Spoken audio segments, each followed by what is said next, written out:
Welcome to another Coffee with Samso, where we speak to ASX companies and CEOs about their stories. And today I've got Scott Patrizi here from Caprice Resources. I looked into their project probably late last year, and I was really intrigued with their Island Gold project and what they're doing there. So, Scott, welcome to Coffee with Samso, and let us hear about the story. Great, thanks for having me. It's good to be here. So Caprice is, I'll just give you a bit of background to Caprice. We listed back in December of 2012 on some assets. We had a gold project up in the Northern Territory and then some base metal projects in Northampton.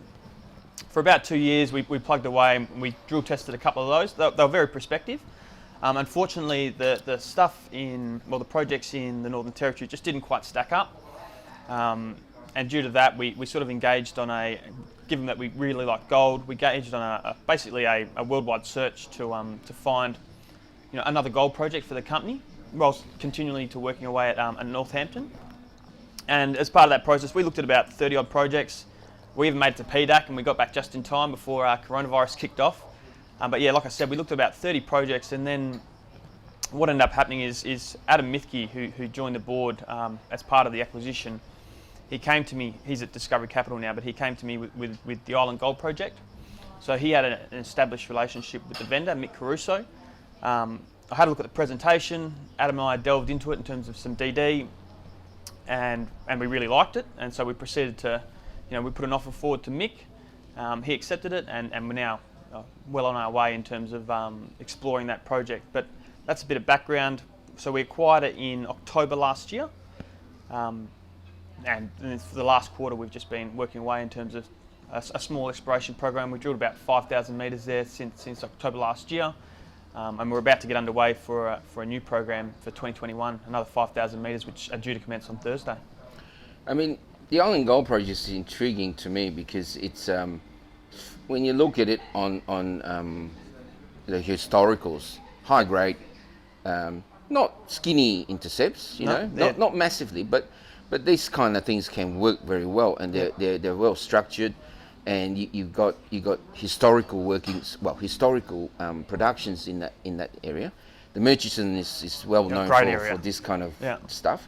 So yeah, I know that there's sort of the history there. Maybe you can sort of enlighten the viewers about the history, why this is still around, we should say. Okay. Yep. So again, like one of the difficult things we had was there were a lot of historical gold projects that we looked at, and one of the big issues was that question of well, why didn't it work for someone else? Like, why did this ASX company drop it in 2010? They've obviously drilled it, done a lot of work to it, so it was a matter of saying to us, well, why does this project stand out? And I think one of the key, and this is the history of it, is one of the key things is that, and I'll step right back, is in the early 1900s, the old boys, they mined this thing for, I think it was around 40,000 ounces at 54 grams a tonne. It might be the other way around, it might be 54,000 ounces at 40 grams a tonne. Either way, it's a big number, right? So we went to site, and there's old workings all over the project, historical shafts, and these guys made a lot of money back then, and it was known as like quite a rich gold field in the Murchison.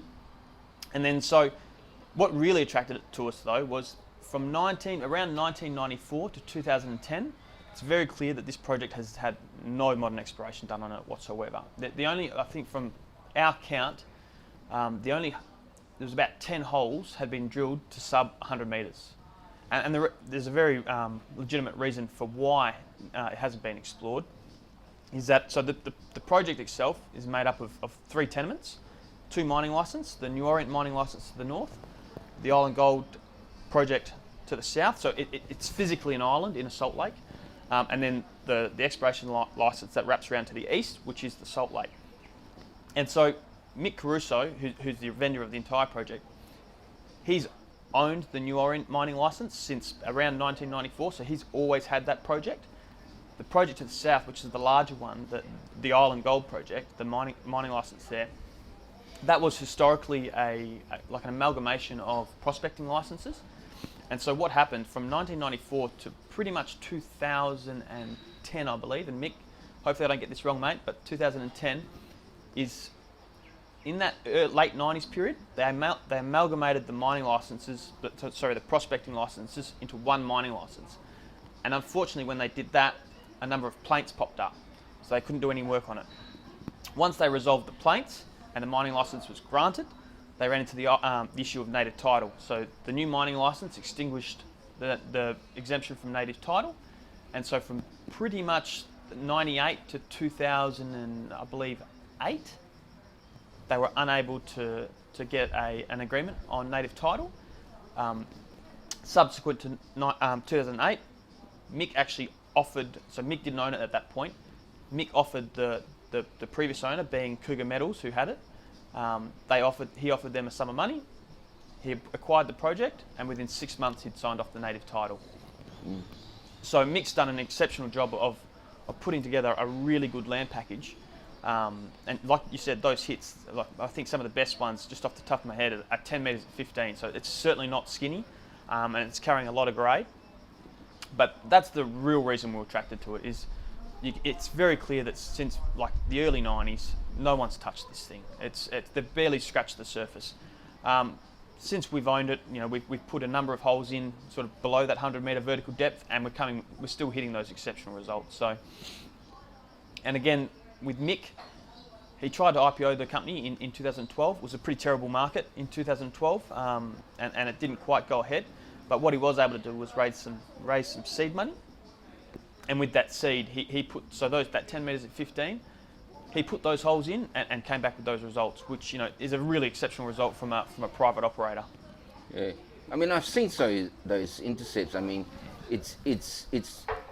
I like how they run in parallels. Obviously, they're in BIFs, and BIFs has very, very good history in Murchison, and they're obviously well mineralised. How much sort of work? Obviously, drilling, like you mentioned, that you guys are drilling it. Yep. How much sort of thinking are you guys doing in terms of what potentially what this could be? I mean. Okay. Yep. So the key thing with the Murchison is, and sort of it's well explained in the investor presentation, but from pretty much Mount Magnet to Kew, and sort of around, you have it's one large on a map. It looks like one large BIF unit, but it's actually multiple BIFs, and they pretty much run through all Mount Magnet up into Kew, and they wrap around. And on that BIF unit is Hill 50, and then the New Musgrave discovery, and they wrap around into mainland, which is also owned by Musgrave.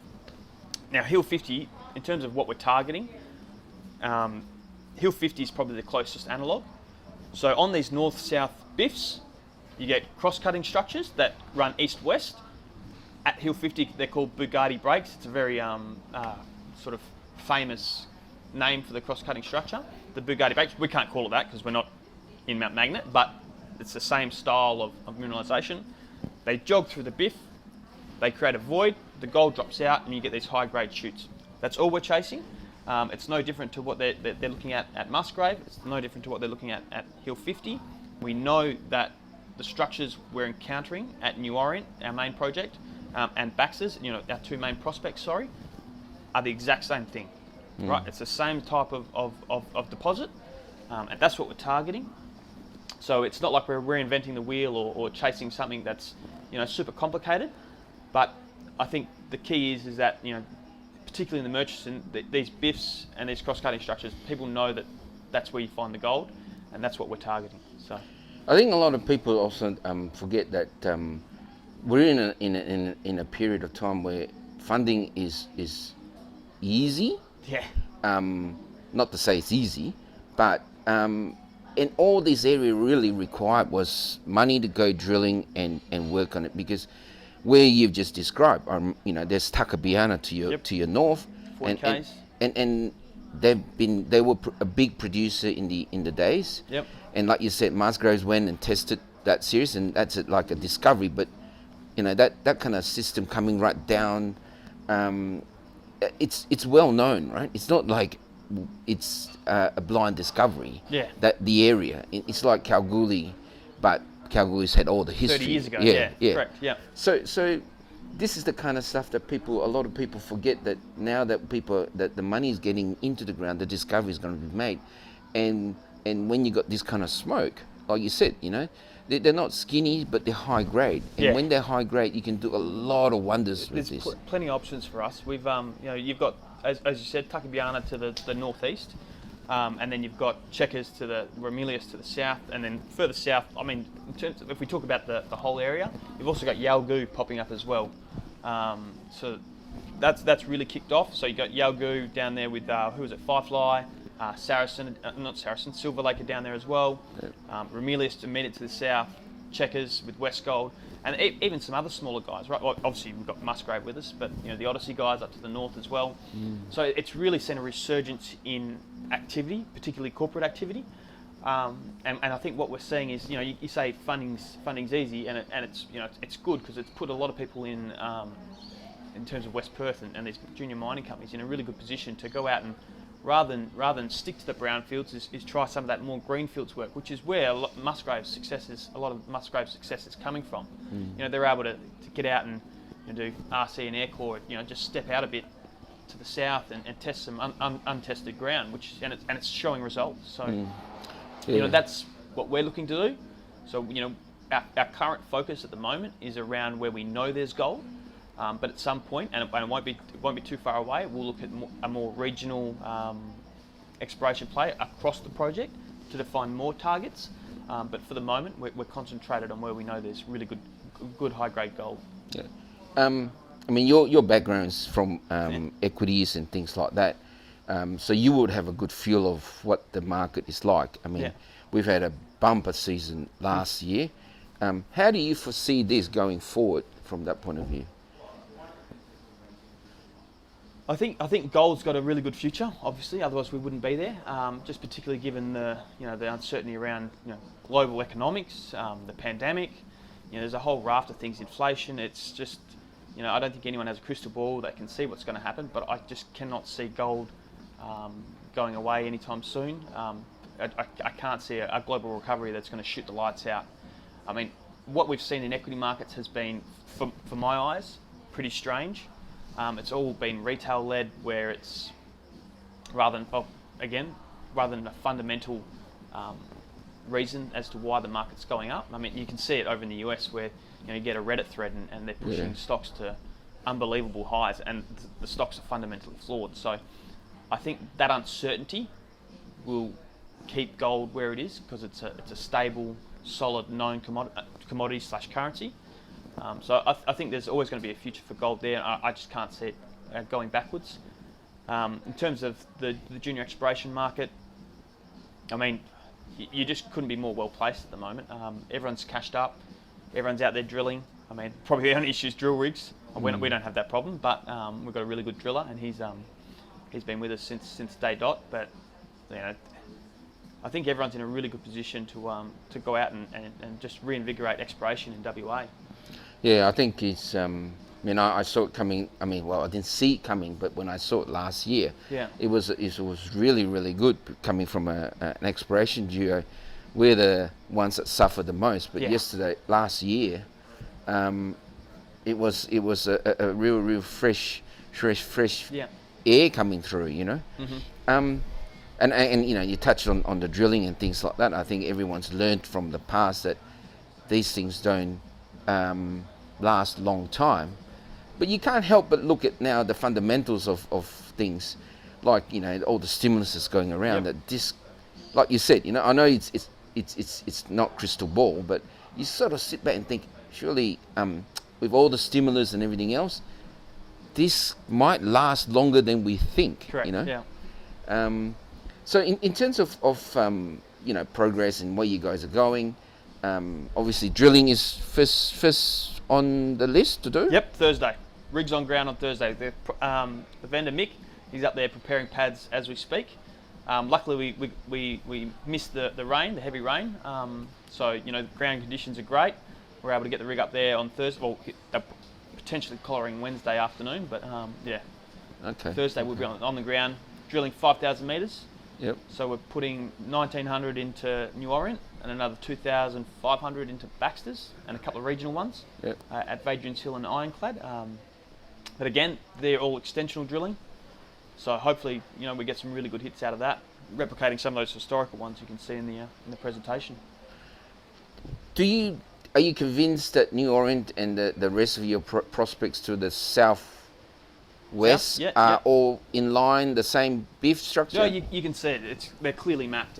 So one of the great things about the project is that the BIF unit is actually exposed, so it outcrops, and you can trace it from the very southern boundary of the tenement. I mean, there's a picture in the presentation. It's the bottom right one. You can see the slide, but you can actually see the BIF unit come out, outcrop at Ironclad, dip under cover, outcrop at Baxter's, and then in the far ground you can actually see it outcrop at New Orient again. Okay. So one of the great things about the work Mick's done as a prospector is that we have a really good understanding of where these BIFs are, because he's turned a lot of that ground up, chasing nuggets and gold. So it's like we've had 20 plus years of ground groundwork from a geochem. Yep. It's he knows it back to front. He can show us where all the little bends and folds are, and we can just trace that down at depth. So he's done a really good job there. Are you going to try and see there's a parallel structure, or? That's all part of the plan. So one of the key things that I think gets lost with the story is that each BIF has the potential to host a deposit, right? It's not one big BIF unit. There's 13 BIFs. Yeah. So as this cross-cutting structure hits each and every one of them, there's potential. Yeah. Right, and then you magnify that potential over 5 k's of the strike that we have on that mining license. This is excluding the exploration license, but so you've got 5 k's of that, 13 BIFs, and multiple cross-cutting structures. We're looking at predominantly two, being New Orient and Baxter's at the moment. That's just where they hit. And again, in terms of the BIFs, when we say Baxter's, it's the Baxter's BIF, right? New Orient's the New Orient BIF. We've named the individual BIFs. And it's just where these things are cross-cutting that we're going, okay, that's the Baxter's deposit. Okay. So yeah, there might be a number of Baxter's ones as you move along north or south. Well, that whole region's all about BIFs. I mean, Tuckabianna's all BIFs, but they're very competent BIFs. They're not like a, dare I say it, Dacian style where it's a bit more complicated. Yeah. They're very well understood. Yeah. Competent BIFs. It's not a difficult. That's a good thing about being in a sort of known historically. Gold mining sector of the same material that because they've been able to mine it and been able to make money. Yep. I mean, I bring Tuckabianna because it is a structure. There's like, I don't forget how many pits they've had. I walked that up in my previous life as a geo, but it just never ending, right? And then towards the tip of that, they started finding copper and Hollandaise and things like that. So it's a well mineralized region. Hill 50 is the same thing. It's multiple little pits here and there, and it's just a matter of stringing together a large package. We're talking 500,000 to $1 million plus. That's what we're after. We're not there for anything less. It's what the investors have given us the $4.5 million for. Over the course of the journey is to go out and drill something. And just stepping back to the macro, I think that's probably your biggest risk at the moment is going out there and not drilling, trying to preserve cash. We're not there to do that. We're out here to drill it. We want to test it. We want to find something. And that's what our focus is. Yeah, I can see from your share price movement that the value is coming from the island project, obviously. Yeah. And you're right. I mean, you've got the money, you go drill the holes, and every time you get a good result, you get this, an uplift in value. But that being said, the island is the main. It's 100% the main focus at the moment. But I'll just the Northampton asset. So I touched on it briefly. That actually threw up a really interesting result late last year. So they're Queen Victoria leases, so there's some massaging in terms of how you get access and who owns the mineral rights. But we managed to get that access and those mineral rights for a particular lot, and we put we tested between a lead mine and a copper mine, and we got some really interesting results. So I think we may have drilled sort of down the structure a little bit, but we got, I think it was, if you bring it up, 17 metres at 8% lead. Yeah, and another 12 metres at 3.5% copper. So there's a lot of smoke there, and we really need to go back and just follow that up and put some science into the testing there. Yeah, I mean, look, there's some pretty good results. Yeah, no, I saw that. Yeah, I wanted to touch copper. on the Northampton project too, because really, what that was all about. And is that a base metal play there? It's a base metal play. Yeah, it's more like I've been told. A Broken Hill style large deposit area, but the key, and this is the only reason Northampton hasn't had the focus, is due to the type of tenure that exists. So unlike the rest of WA, where the state owns the mineral rights, the Queen Victoria leases mean that the rights were sold back in 1890 to individual lot holders. Oh, okay. So anything under the subsurface is owned personally by the lot holder. Oh, So okay. you need to then negotiate with the lot holder to acquire. That being the tenement holder. No. So I'm the tenement holder. We need to acquire it off the landholder. The guy physically owns the farm. Okay. Yeah, it's a complicated thing. Hence why aren't very active there. If we can solve that issue, we will be very, very active. But we know that in certain areas we can work. This one here in particular. So it's more of a focused approach at Northampton rather than a blanket tenement exploration. Yeah, I'm just looking at the results there. 5 meters at 16% lead. Yeah. 17 meters at 8.26% lead. Yeah, it must be hard not to get out there. Yeah, it's a lot of smoke. So we'll actually look to put probably a rig in the next 6 months. We'll get out there and just test it, hitting the deposit from the other way, just to see if we have drilled down dip of it. And shallow. Yeah. 21 meters. Yeah. There's a bit of a funny story to that. So we obviously didn't want to. It was around harvest season for the farmer, and so we didn't want to, in terms of just pure luck, we didn't want to drill the deposit, as in make too much disturbance on his land. So we just drilled off an old fire break and said, okay, let's just pick 2 points and we'll drill it. And it's come back with that. So. How's the geophysics on that? Is it? Haven't been done. Oh, okay. Yeah, so that's sort of the next bit of IP, I think. Soil geochem's a bit hard because it's everywhere. There's copper, and like I was picking up. I'm no geologist. I was picking up chunks of galena and showing it to the non-exec Adam, and he's just, oh wow, full-blown chunks. So whereabouts is the Northampton project relative to? So north to about 400 k's of Geraldton. It's about an hour and a half from Geraldton. Ah, I see. East. Yeah. Yeah. Bring nightmares, that name. Northampton was a field trip there. Yeah. Yeah. But I suspected that was there. Lovely bit of country. Like yes. At the right time of year. Okay, now Yeah. it'd probably be horrendous, but the right time of year, it's beautiful. Yeah. Yeah. No, but that's yeah. I mean, I saw it quickly while I was just researching, but I was so focused on the island project, I just didn't take note of the details. Apart from that, yes, you had some good intercept, but I didn't realise it was so shallow, and the grade. nice copper as well. Yeah, it's really good copper. Yeah. So, and the key with that copper is it's actually, so if you look at the Prezzo, and if you would like to join the webinar, I can explain this tomorrow at 12 o'clock. But the copper hits are actually away from the copper mine, not close. So the copper mine's to the southwest, and the lead mine's to the northeast. We're hitting the copper at 50 metres up dip from the historical copper mine, which I think produced, I can't remember the tonnage, but it was decent tonnage at around 20% copper. Oh, it's it's interesting. It's definitely interesting. Yes, it's one of the first time I've been delightfully surprised when talking on Coffee with Samso and finding out that I've missed something. Yeah. It's intriguing. It's very. I like copper because let's face it, there isn't a lot of copper plays in Australia. Not at all. Yeah. Well, now anyway. Yeah. So going forward, the next 12 months, 24 months, what do investors look out for? Obviously, for those who likes the story and everything else, what's in store for them to come going forward? So plenty, right?